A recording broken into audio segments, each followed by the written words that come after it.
सोरां लामा YouTube channel नोंथांमोननो आं बेखौनो खिन्थानो सानदों। मैयानि जाखिनि आं मोनसे गोदान आपडेट भिडिअ मोनसे आगारदोंमोन, जाखिनि बे पजिटिभ मोननाय नैबेखिनिखौथ' आं मैया आगारबायानो। लोगोसे भिडिअ नागारनायनि उनावनो आं माखासे आरो माने रिजाल्ट मोनबावदों माखासे।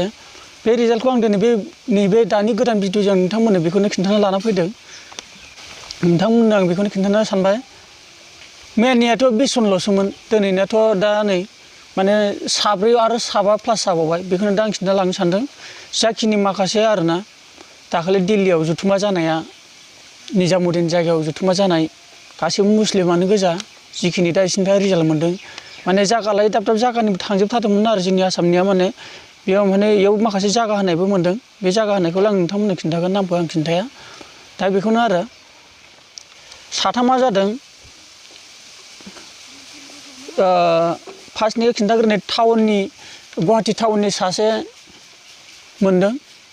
ओमफ्राय 7 माबानि आरो कामरुप डिस्ट्रिक्टनि मरिगाव गामिनि आरोना। ओमफ्राय आरो बिनि लोगोसे बिनि उनावनो आरो सासे प्लास फैबावदों। बे जाबाय गलाघाटनि सासे। आरो दानि बेलासे सानाव दानि बावैसो बे समाव मोननाय बे मोनसेया जादों, सासेया जादों लखिमपुरनि। टटेलि दा दिनै 25 जन जाबाय। दा नोंथांमोन आं बेखौनो खिन्थायो। आरो दाखिनि माने मोजां खालामनायनिखौबो रिजाल्ट खिन्थायाखै। आरो जिखिनि बिसोरखौ पजिटिभ मोनदों दाबो थैनायनि रिजाल्टखौबो होआखै।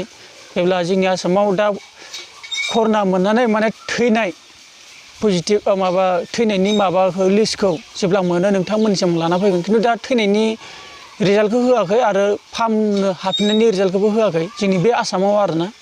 माखासेथ'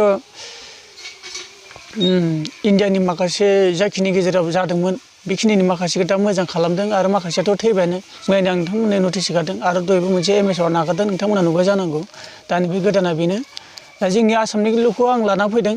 दा अल इण्डियानिबो नायनो गोसोबा नोंथांमोना आंनियाव सिरियालैल' होगोन। आं बिनि बिखय आं बुंनो थाङा। सानसे आं मोजाङै भिडिअ लाना फैगोन टटेलि आं खिन्थानो थाखाय। दा माने प्लासनिफ्राय प्लास जागासिनो। दा नोंथांमोननोबो मोजाङै बुजायनो बा दिन्थिनो जोंहा बिराद गोब्राब जायो। दिनैनि खिन्थानाय भिडिअआ गाबोननि थाखाय खामानि गैया जायो। माने बेफोरबायदि गाबोननो प्लास जालांबाय थायो नालाय, जों माने दिनैनि खिन्थानाया गाबोननि थाखाय खामानि गैया जाहैयो आरोना बे भिडिअ बानायनायनि गेजेराव। ओंखायनो होबाय थानायाबो बारा मोजां नङा। आरो जोंना बारदा बिनि बिखयै जों भिडिअ बानायलांबाय थायोबा जोंहाबो प्रब्लेम जायो। बेखायनो नोंथांमोननो खिन्थाबाय, बेखिनिखौ नोंथांमोना बुजिबाय जानांगौ। बेखौनो नोंथांमोननो मिथिहोनो थाखाय बेखिनि भिडिअजोंनो नोंथांमोननिसिम बिदाय लाबाय। गोजोन्थों।